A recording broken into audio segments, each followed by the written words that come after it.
sebenarnya kitab adabnya ada. Jadi kalau kita nak, mana kita nak buat pengajian baca kitab tu, antara dia kitab Al-Adhkar An-Nawawi, rupanya ada terjemah. Saya lupa di dalam si Muhim Tupai besar tu dia terjemah. Harga dia belakang tu saya tengok dapat RM25. Dia Tupai besar, Quran besar. Itu si hadis doa apa semua dah. Satu lagi kitab yang agak nipis, tapi nipis tadi harga tu lebih kurang juga. Tak, dia Tupai tapi saiz kecil. Dikarang oleh Habib apa Al-Amin, itulah nama dia. Itu sengaja saya sebab saya nak bagi apa kekuatan pada saya juga supaya saya boleh tulis buku saya juga mengenai adab ni. Sebab tu saya tak ke arah nak boleh baca sama-sama kitab tu lah. Tapi insyaAllah sedikit sebanyak kita akan sebut juga apa yang ada dalam kitab tu. Jadi sambungan daripada sebelum ni yang kita telah bincangkan, antara sunnah Nabi SAW yang Nabi SAW suruh kita adalah Nabi SAW perintahkan kepada sahabat untuk kita tidak mengiring sebelah kanan menghadap kiblat. Dan juga ada perbahasan yang saya sebut sebelum ni, bahawa pernah Nabi SAW tidur dalam keadaan berbaring. Jadi sebelum ni kita telah bahas mengenai tidur yang Nabi SAW larang adalah tidur dalam keadaan menyerap. Yang saya sebut antara hadis yang menyebutkan bahawa tidur menyerap ni tidur yang dibenci oleh Allah, tidak disukai oleh Allah, tidur orang yang dibenci oleh Allah. Tidur berbaring ni dia tengah-tengah, maksudnya tidak adalah hadis-hadis yang Nabi SAW larang untuk tidur dalam keadaan berbaring. Dan pernah dilihat bahawa Nabi SAW tidur, saya tak pasti sama ada Masjidil Haram atau Masjid Nabawi, tapi Nabi SAW memang pernah berbaring dalam keadaan satu kaki baginda diletakkan atas satu kaki yang lain. Yang saya sebut sebelum ni yang dilarang tu lah, kalau kita pakai kain nampak aurat, kita letakkan kaki, tidur satu kaki macam ni, satu lagi kita guna macam mana. Dia bukan kaki, dia bahasa Arab. Dalam bahasa Arab yang kaki bahagian sini bahagian qadam, dia qadam ala qadam. Nabi SAW letak kaki baginda di atas kaki yang lagi satu lagi. Yang biasa dia kaki macam ni saja. Jadi memang ada hadis Nabi SAW larang tidur kaki satu kita runjuk macam ni, satu lagi kita letak atas dekat bahagian lutut ni. Jadi tidur dia tu selesa juga, biasa juga buat. Jadi kalau orang yang pakai seluar yang tak tersingkap aurat, kesimpulannya orang kata kalau tak tersingkap aurat pakai seluar apa semua boleh tidur keadaan macam tu. Kalau sampai tersingkap aurat tidak boleh. Jadi kesimpulannya ada sebab kedai dalam muzakarah adab apa semua, ada orang sebut bahawa Nabi SAW antara sunnah dia adalah tidur dalam keadaan terlentang. Kalau yang terlentang, berbaring terlentang. Tapi cuma biasanya ulama sebut dalam kitab fiqh ataupun kitab hadis, cara tidur macam itulah cara yang diharuskan. Dan Nabi SAW kena berehat macam itulah lebih kurang. Tapi yang betul-betul sunnah yang Nabi SAW suruh dan sahabat-sahabat yang lain adalah tidur dalam keadaan berbaring mengiring lambung kanan. Dan malam ni satu lagi hadis, itu saya tak baca. Hadis ni hadis Bukhari juga. Cara tidur juga bila kita berbaring sebelah lambung kanan tu, tangan kita letakkan di bawah tahta khadi, letak dekat pipi macam ni. Tangan ni. Hadis ni hadis riwayat Bukhari. An Hudzaifah radhiyallahu ta'ala anhu qala kana Nabi sallallahu alaihi wasallam idza akhadha madja'ahu min al-layli wada'a yadahu tahta khaddihi. Nabi sallallahu alaihi wasallam, kata Hudzaifah, bahawa Nabi sallallahu alaihi wasallam bila mana baginda Nabi sallallahu alaihi wasallam nak tidur pada waktu malam, maka baginda Nabi sallallahu alaihi wasallam akan meletakkan tangan baginda di bawah pipi baginda. Macam inilah. Tidur sebelah kanan, lambung sebelah kanan, kemudian tangan kita letak kat pipi. Ini terbaiklah. Memang inilah cara yang Nabi SAW buat. Kalau orang yang cinta Nabi SAW ni, dia akan cuba apa sahaja perbuatan Nabi SAW, dia akan cuba tiru-tiru. Kalau hadis tidur sebelah lambung dengan lambung kanan, jadi memang Nabi SAW suruh sahabat. Dan ada pun letakkan tangan dekat sini, tak adalah Nabi suruh, tapi cumanya dalam riwayat Bukhari ini sahabat ceritakan Nabi SAW buat macam tu. Nabi SAW ketika baginda nak tidur, baginda Nabi SAW akan letak tangan baginda bahagian bawah pipi. Kemudian Nabi SAW akan baca doa tidur ni banyak, dan hadis-hadis ni banyak, surah banyak, doa banyak. Jadi kadang-kadang saya akan bawa main yang mudah-mudah sikit lah, yang mudah kita nak amal. Kalau tidak pakai sebelum tidur tu, kalau sejam tu kita baca semua zikir. Di antaranya kata dalam riwayat Bukhari ini, apabila Nabi SAW nak tidur pada waktu malam, maka baginda akan letakkan tangan di bahagian bawah pipi. Kemudian Nabi SAW akan baca Allahumma bismika amutu wa ahya. Ini doa paling ringkas, antara doa paling ringkas.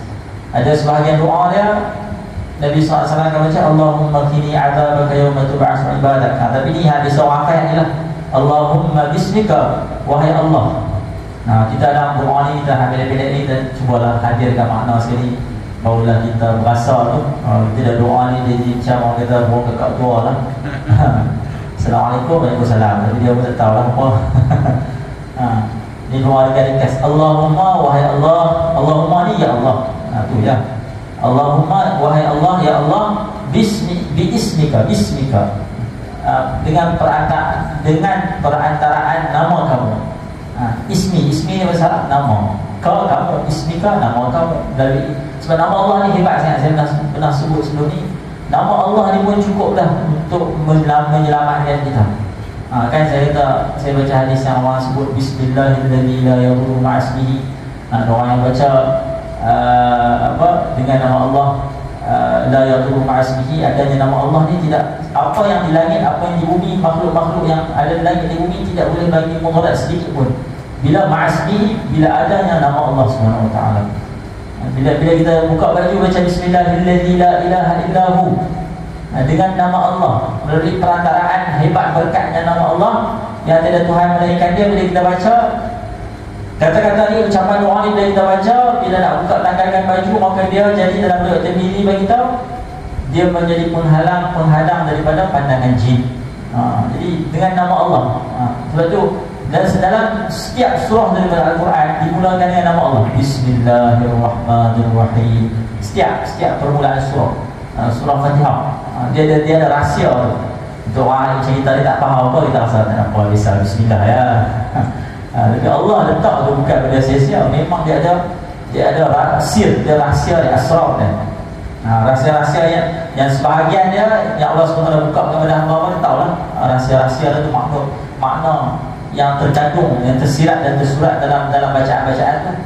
Jadi kalau dia tulis, maka satu ayat tu, satu ekor unta mengenai satu ayat jadi kupas tu membebankan satu ekor unta untuk bawa tulisan dia tu. Ini sahabatnya dulu. Jadi macam mana kat Bismillah tu saja macam mana? Jadi sebab tu dia rahsia-rahsia nama Allah. Sebab tu dia diulang-ulang. Jadi masa nak tidur pun Nabi SAW akan ucapkan, bila Nabi SAW letak tangan bagi kita dekat bahagian pipi ni, Nabi SAW akan ucapkan Allahumma, wahai Allah, biismika, melalui perantaraan nama kamu. Sebab nama baca bahasa kita, nama Allah ni sangat hebat. Amutu, aku mati, wa ahya, dan aku hidup. Semata-mata nama kamu, bukan dia. Dengan nama Allah, semata-mata perantaraan nama kamu, keberkatan nama kamu. Amutu, aku hidup, aku mati, wa ahya, dan aku hidup. Maknanya aku hidup dan mati ni semata-mata untukmu, wahai Allah. Jadi dia sebenarnya bila kita baca doa, dengan kita bagi perhatian, kita tahu begitu ucapkan, dia akan berkesan pada hati kita. Macam mana yang disebutkan oleh Al-Habib Abdullah Al-Haddad dalam kitab dari Risalatul Mu'awanah. Bacaan wirid-wirid ataupun doa-doa ni, bila dia kalau tak faham makna pun kesan dia hebat dah. Dia ada nur dia sendiri. Tak faham makna pun dia hebat dah. Tapi bila faham makna, maka dia akan bagi kesan yang lebih mendalam pada hati kita. Bila kita nak tidur, kita tidur tak tahu esok bangun ke tak bangun dah. Jadi sebelum tidur tu, Allahumma bismika amutu wa ahya, wahai Allah, dengan nama kamu lah, namamu yang agung, namamu yang hebat lah, aku hidup dan aku mati. Aku mati dan aku hidup. Dia ada, tak saya ada beberapa riwayat. Salah satu riwayat yang saya bawa ni, dia mendahulukan amutu wa ahya. Allahumma bismika amutu wa ahya, wahai Allah, dengan nama kamu aku mati dan juga aku hidup. Dan baginda Nabi SAW, wa idza staiqadha, bila baginda Nabi SAW bangun daripada tidur, maka Nabi SAW akan ucapkan alhamdulillahilladzi. Di Nabi SAW ni antara teladan yang menunjukkan sunnah Nabi SAW ni membuatkan kita ni sentiasa dalam keadaan dengan Allah. Dalam Quran Allah SWT puji orang-orang yang Allah alladzina yadhkuruna Allah qiyaman wa qu'udan wa 'ala junubihim. Orang-orang yang yadhkuruna Allah, yang mengingati Allah, menyebut Allah qiyaman, dalam keadaan ketika dia berdiri dia sebut Allah, qu'udan bila dia duduk dia sebut Allah, qiyaman wa qu'udan wa 'ala junubihim, dan ketika mereka berbaring pun mereka sebut nama Allah. Ini keadaan orang yang Allah puji. Setiap keadaan macam mana pun, baring ke, tidur ke, bangun apa berjalan ke, mereka ingat Allah Subhanahu Wa Taala. Jadi Nabi SAW ni antara teladan contoh dalam mengajarkan kita bagaimana kita nak ingat Allah Subhanahu Wa Taala setiap masa dan keadaan. Kadang kita ingat nak zikir saja tu, tu kadang tak mampu lah bukan. Tapi bila kita banyakkan apa doa-doa ni pun kita dikira sebagai orang yang banyak mengingati Allah Subhanahu Wa Taala. Jadi Nabi SAW bila bangkit pula, Nabi SAW bangun saja sedap, Nabi SAW akan baca Alhamdulillah, segala puji bagi Allah. Sedap-sedap bukan ingat bisnes. Ada orang bisnes ni, dia main-main tau bisnes ni. Sebelum tidur dia fikir esok ni macam mana aku punya plan aku, strategi apa semua, esok tak lain kat siapa apa semua. Bila bangkit tidur fikir tu, tu first kali. Jangan main dengan bisnes ni, jangan main. Sebab tu Quran ini puji orang yang rijalul la tulihim tijaratu wala bai'un an dzikrillah. Lelaki-lelaki yang mana mereka tidak dilalaikan oleh perniagaan jual beli mereka daripada mengingati Allah dan menunaikan sembahyang. Sebab bisnes ni memang kalau orang macam makan gaji ni dia tunggu hujung bulan sampai masuklah gaji dia. Dia stres tu setakat nak bayar hutang apa ada lah, susah juga. Dan pihak bisnes ni tanpa bisnes pun nak naik. Ataupun nak laku ni barang banyak, orang nak beli tak ada. Dia punya fikir tu macam biasanya orang bisnes ni malam pun dia duduk sebab tidur duduk bisnes dia lah. Esok bangkit buka mata tu pertama terlintas bisnes dia, perniagaan dia macam mana. Jadi Nabi SAW ni ajak kita supaya kita ni ingat-ingat Allah SWT sama. Bila kita nak tidur tu kita sebut nama Allah, Allahumma bismika amutu wa ahya. Bila bangun pula terus keluar pada mulut kita Alhamdulillah, segala puji bagi Allah. Puji sebab tidur ni nikmat. Macam mana saya sebut sebelum ni, nikmatnya tidur ni Allah sangat-sangat besar. Dulu dekat saya pernah beritahu ada pernah dibuat satu, saya baca lah, ada kisah tu wallahualam masanya betul dan juga kot. Bila tawanan-tawanan perang dalam Rusia sana, mereka dijadikan kajian untuk tengok macam mana manusia ni bila tak tidur dia dikurungkan satu tempat dalam keadaan dilepaskan satu kes yang mana ataupun adalah benda menyebabkan orang dalam terkurung dalam tu dia tak tidur. Jadi tak tidur seminggu, 2 minggu, sebulan. Lepas tu kita buka balik tengok ada yang mati, ada yang sampai tahap beberapa bulan dah dia kurung tak tidur tu sampai dia jadi macam orang cacat. Jadi orang gila, cacat, makan daging sendiri apa semua, jadi tak rupa orang. Ini dahsyat, tak tidur ni dahsyat ni. So Allah kata waja'alna nawmakum subata, kami yang jadikan. Ini tidur ni bukan kita jadikan, bukan kuasa kita. Allah kata ja'alna nawmakum, kami yang jadikan tidur kamu. Jangan ingat tuan tidur ni kita sendiri usaha tak. Allah kata ja'alna nawmakum, kami yang jadikan tidur kamu. Apa tujuan kami jadikan tidur kamu? Allah kata subatan, supaya kamu boleh berehat. Benda kau tak berehat berjalan dia rosak. Jadi subatan ni rehat, tidur ni supaya kamu ni anggota badan kamu tu dapat rehat, dapat relax tu. Lepas tu bangun tu sedap dia.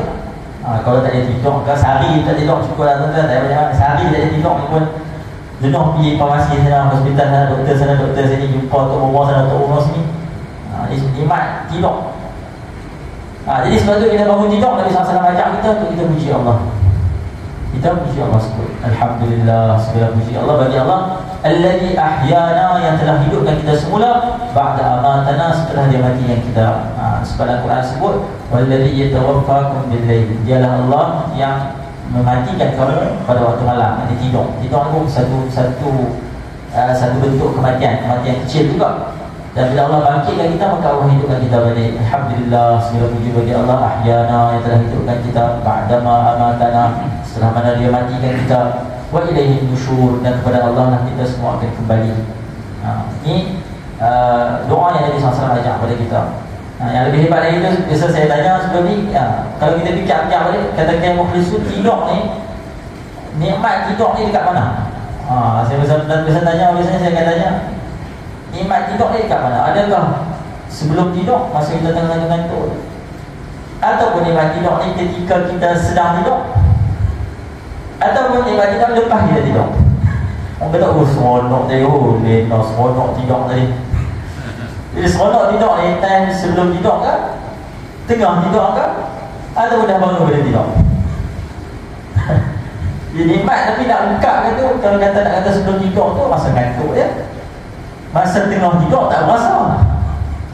8 jam tak rasa tidur. Oh lena tu tak rasa. Tidur tak rasa kan. Dia bangkit tu masa segar. Mungkin waktu bangkit tu. Tapi orang kata seronok tidur.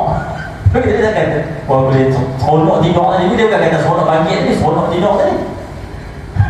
Jadi nikmat Allah SWT yang sampai kita nak buka, bukan nak cerita ni pun sebenarnya kat mana nikmat itu pun kita tak tahu. Jadi hebatnya Allah SWT yang bagi nikmat tidur pada kita. Jadi sebenarnya Nabi SAW ajak kepada kita, bila bangkit kita tidur, kita puji Allah SWT. Alhamdulillah. Jadi kalau tak hafal kita sebut Alhamdulillah pun insyaAllah okey sangat dah. Masa saya kecil pun ada orang buat stiker tu kan. Stiker tu kat tepi tandas tu, jomlah sikit kat tandas sangat. Tahu tandas baca doa ni. Sekali terjemahan dia ada. Ni bagus. Benda tu bagus. Kita supaya bila kita tak hafal pun setiap hari baca lama-lama kita akan hafal.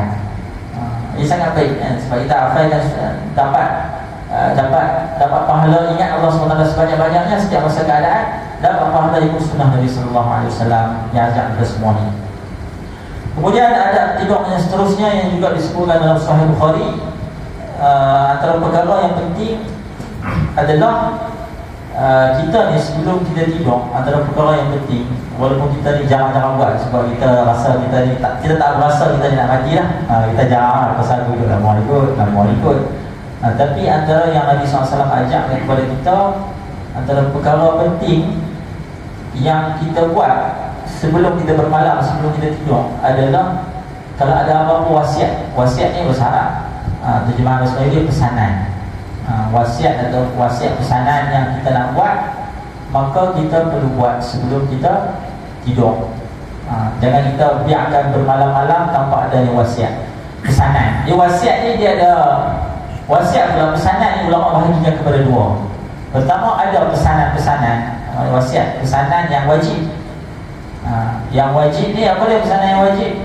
Kalau kita ada berhutang dengan orang ataupun orang ada simpan, kita ni jenis orang percaya kat kita, dia simpan barang kat kita, dia pemegang amanah. Jadi kita tak tahu adik beradik suami isteri kita tak ada cerita kat dia, anak kita pun tak cerita, kita je yang tahu. Jadi kalau mati tu barang-barang orang tu macam mana? Jadi kalau benda macam tu wajib. Yang tu wajib kita sediakan lah, siap-siap pesan, tulis dan dalam ni tulis dalam bentuk tulisan. Pesan belum pun tak apa, tapi kalau ibu sini dia dalam bentuk tulisan. Begitu dari sasaran berat. Saya akan baca hadis ni lah. Sebelum tidur tu dia kalau betul-betul melibatkan harta-harta orang, hutang kita hutang orang simpan, kita ada simpan barang orang, benda-benda orang ni, yang tu adalah wasiat atau pesanan yang wajib, mesti dibuat. Ada sebahagian wasiat pesanan pula yang dia mustahab, disunatkan. Ni kalau betul-betul yang macam nanti kalau kita meninggal, apa kita harta kita sebahagiannya, wasiat ni kan ada tak boleh lebih daripada 1/3. Katalah sebahagian sedikit daripada harta kita nak wakafkan ke, ataupun kita nak anak kita mengaji mana ke, ataupun apa-apa lah bentuk siapa nak jaga anak kita lepas ni. Orang dulu lebih berat. Orang dulu sebelum meninggal tu dia akan, anak mereka ni nak membesar dengan siapa tu dia lebih berat. Mereka akan lepas aku meninggal ni, yang akan jaga anakku, dia akan ditarbiyah, dijaga oleh si fulan bin si fulan, orang yang terkenal dengan soleh dia, syekh yang baik, apa semua, dia membesar dengan syekh tu supaya jadi orang lah. Kalau kita boleh lepas tak besar, anak tu besar macam mana, takut tak jadi orang. Sebab anak dia membesar dengan suasana. Kalau dia membesar dengan suasana apa, kalau lagu lah, karaoke lah, dia bukan macam tu lah, dia besar. Anak-anak ni kecil-kecil ni dia tengok parti ya, mak pak dia buat apa. Itu dia akan ulang dia akan buat balik. Dia sangat penting orang yang siapa yang tarbiyah anak. Jadi disebutkan di sini dalam hadis ni adalah riwayat Bukhari, an Abdullah bin Umar radhiyallahu taala anhuma, dari riwayat daripada Abdullah bin Umar radhiyallahu taala anhuma, anna Rasulullah sallallahu alaihi wasallam qala bahawa Nabi SAW bersabda, ma haqqu imri'in muslimin lahu syai'un yusi fihi yabitu lailataini illa wa wasiyatuhu maktubatun 'indahu. Tidak selayaknya, tidak sepatutnya tidak sepatutnya seseorang Islam tu, orang yang beriman kepada Allah, orang Islam yang mana dia ada sesuatu pesanan yang dia nak buat, dia nak wasiatkan pesanan yang nak buat, tapi dia boleh tidur bermalam selama 2 malam, melainkan wasiat dia hendaklah tertulis di sisinya.